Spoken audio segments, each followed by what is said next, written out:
ที่ผ่านไปนั้นพี่น้องได้เรียนรู้เกี่ยวกับเรื่องการทรงเลือกของพระเจ้าและมื้อนี้ข้าพเจ้าจะมาสืบต่อเกี่ยวกับเรื่องพระคุณของพระเจ้าซึ่งจะมีอยู่3หัวข้อหลักด้วยกัน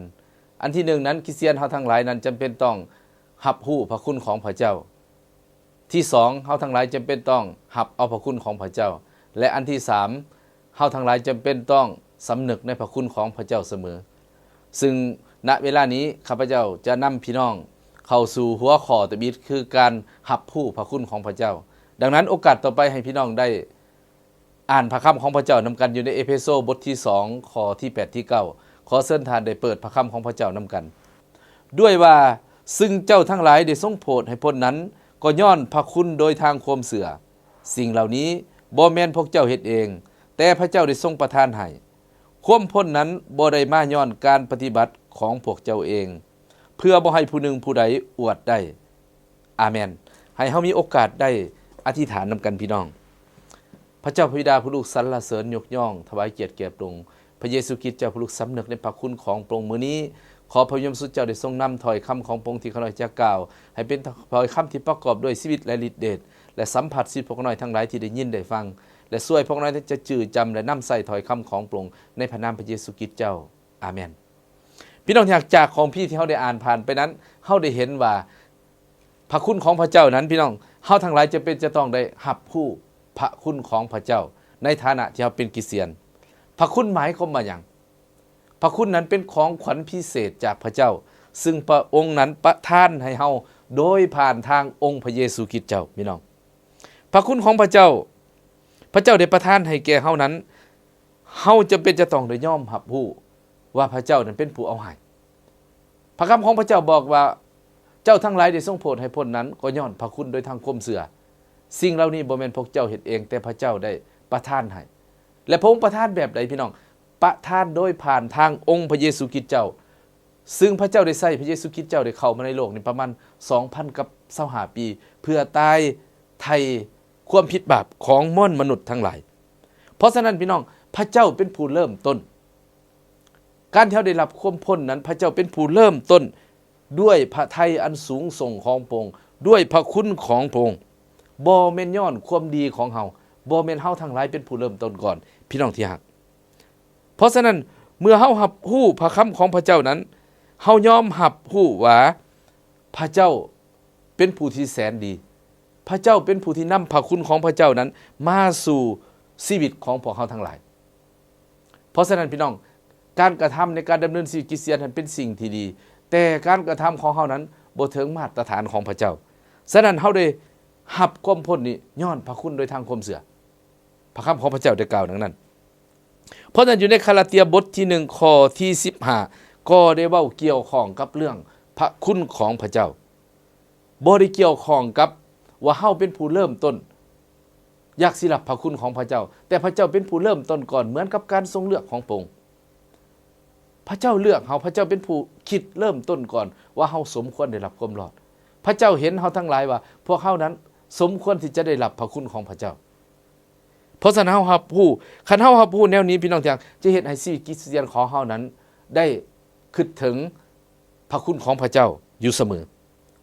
อยู่ใน2โครินธ์บทที่4อยู่ในข้อที่15ก็ได้กล่าวเกี่ยวกับพระคุณของพระเจ้าว่าเป็น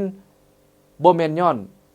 ความดีของเฮาแต่เป็นพระคุณอันอุดมสมบูรณ์ของพระองค์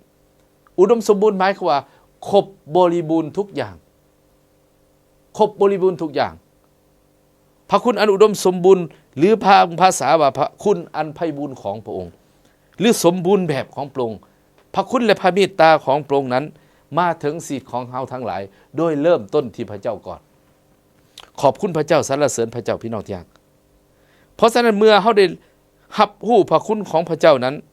หมายความว่าพระคำของพระเจ้าว่าบ่แม่นย้อนการกระทำของเฮา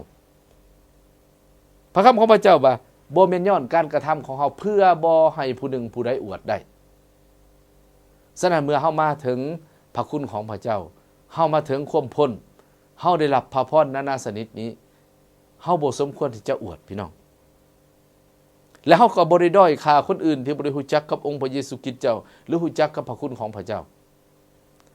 เพราะหยังมันบ่แม่นการกระทำของเฮา เพราะยังมันบ่เป็นการเริ่มต้นของเขาแต่พระเจ้าเริ่มต้นก่อนฉะนั้นบ่แม่นย้อนการเฮ็ดดีของเฮาจึงได้รับพระคุณนานาสนิทแต่ย้อนการทรงเลือกของพระองค์แต่ย้อนพระประสงค์อันสูงส่งของพระองค์พระเยซูคริสต์เจ้าได้กระทำเพื่อเฮาจึงได้รับพระคุณของพระองค์เพราะนั้นพระคัมภีร์บอกว่าเจ้าทั้งหลายได้ทรงโปรดให้พ้นนั้นก็ย้อนพระคุณโดยทางความเชื่อแต่ว่าเฮาเชื่อพระเยซูนี้เป็นผู้มาไถ่บาปเชื่อพระเยซูนี้เป็นผู้นำพระคุณพระพรมาสู่ชีวิตของเฮาบ่แม่นย้อนความคิดที่ดีเลิศของมนุษย์แต่แม่นพระประสงค์สูงส่งของพระเจ้าอยู่ในเอเฟโซบทที่3ข้อที่2ได้กล่าวไว้อย่างชัดเจนอยู่ในเอเฟโซบทที่3ข้อที่2นี่ได้บอกเฮาว่าพระเจ้าเป็นผู้ให้พระคุณของพระเจ้านี่เกิดขึ้นในชีวิตของเฮาพี่น้องที่รักทั้งหลายเพราะฉะนั้นในฐานะที่เป็นคริสเตียนเป็นผู้ที่เชื่อนั้นถ้าเฮาบ่รู้ว่าพระคุณของพระเจ้านี่สำคัญในชีวิตของเฮามื้อหนึ่งเฮาอาจจะภูมิใจว่าเป็นการปฏิบัติระบบศาสนาจึงเฮ็ดให้ชีวิตของเฮานี้มีความบริบูรณ์มีความสมบูรณ์มีพระพรนานาสนิทในชีวิตแต่ในที่จริงแล้วพระคำของพระเจ้าว่าบ่เป็นอย่างนั้นเลยบ่เป็นอย่างนั้นเลยเนาะโดยเฉพาะอยู่ในเอเฟโซบทที่3อยู่ในข้อที่2นี่ได้กล่าวไว้อย่างชัดเจนพระคำของพระเจ้าบอกว่าแน่นอนพวกเจ้าคงได้ยืนยันแล้วว่าโดยพระคุณของพระเจ้านั้นพระองค์ได้ทรงมอบหมายภารกิจนี้ให้ข้าพเจ้ารับใช้เพื่อเป็นผลดีแก่พวกข้าพเจ้า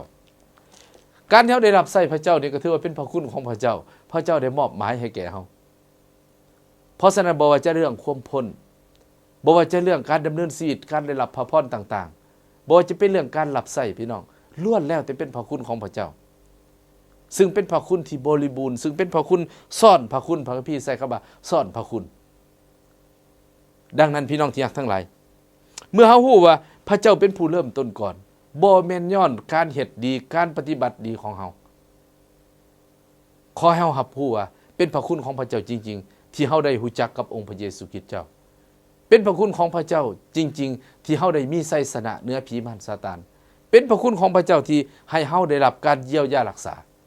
เป็นพระคุณของพระเจ้าที่ให้เฮาทั้งหลายได้รับพระพรนานาสนิทพี่น้องที่รักแม้กระทั่งตลอดถึงการรับใช้พระเจ้าก็เป็นพระคุณของพระเจ้าพระคุณหมายความว่าหยังหมายความว่าเฮาบ่สมควรได้รับแต่พระเจ้าได้ประทานให้แก่เฮาทั้งหลายพี่น้องเฮาได้รับพระคุณของพระเจ้าที่แตกต่างกันแต่ทุกคนได้รับคือกันเพราะฉะนั้นขอหนุนใจพี่น้องและข้าน้อยเช่นเดียวกันให้เฮาที่จะรับรู้พระคุณของพระเจ้าอยู่เสมอในการดำเนินชีวิตเพราะฉะนั้นพี่น้องที่อยากทั้งหลายข้าน้อยอยากหนุนใจพี่น้องและข้าน้อยเองเช่นเดียวกันอีกครั้งหนึ่งหลายครั้งพี่น้องเมื่อเฮาประสบความสำเร็จเฮามีความภาคภูมิใจในตัวเองบ่เป็นสิ่งที่ผิดพี่น้องแต่หลายกว่านั้นขอเฮาได้สำนึกในพระคุณของพระเจ้าหลายครั้งเฮาได้รับพระพรนานาชนิดเฮามีความภาคภูมิใจก็บ่เป็นสิ่งที่ผิดแต่หลายกว่านั้นขอให้เฮาได้คิดว่าอันนั้นเฮารับรู้ว่าเป็นพระคุณของพระองค์แม้กระทั่งเรื่องการรับใช้พระเจ้าพี่น้องเฮาเกิดผลในการรับใช้เฮาเกิดผลในการดำเนินชีวิตก็เป็นพระคุณของพระเจ้าเช่นเดียวกันฉะนั้นขอหนุนใจพี่น้องและข้าน้อยเองเช่นเดียวกันขอให้เฮาเป็นผู้ที่รับรู้พระคุณของพระเจ้าอยู่เสมอในฐานะที่เฮาเป็นคริสเตียนเป็นผู้ที่เชื่อเป็นผู้ที่รับพระคุณของพระองค์ดังนั้นโอกาสต่อไปนี้พี่น้องที่รักให้เฮาทั้งหลายมีโอกาสได้สำนึกก้มหน้าลงและอธิษฐานกับพระเจ้าพระเจ้าพระบิดาผู้ลูกโมทนาขอบคุณพระองค์ที่พวกลูกรับรู้โดยพระคำของพระเจ้าได้ยืนยันว่าพวกลูกได้รับพระคุณพิเศษจากพระองค์นั้นย้อนพระคุณของพระองค์บ่แม่นย้อนความดีของพวกเขาน้อยทั้งหลายแต่ย้อนความเมตตาปราณีของพระองค์ย้อนน้ำพระทัยอันสูงส่งของพระองค์ที่มีต่อพวกเขาน้อยทั้งหลายให้พวกเขาน้อยทั้งหลายได้รู้จักพระคุณของพระองค์พระเจ้าพระบิดาขอพระยมสุดเจ้าได้ทรงโปรดช่วยพวกเขาน้อยทั้งหลายในการดำเนินชีวิตที่จะรับรู้พระคุณของพระเจ้าทุกวิธีทางในการดำเนินชีวิตและการรับใช้พระองค์พระลูกอธิษฐานขอพระยมสุดเจ้าทรงโปรดนำซอยพวกเขาน้อยทั้งหลายจะจือจ และนำใส่ถ้อยคำของพระองค์ในการดำเนินชีวิตในการหลับใส่ปรุงในพระนามพระมหาเยซูคริสต์เจ้า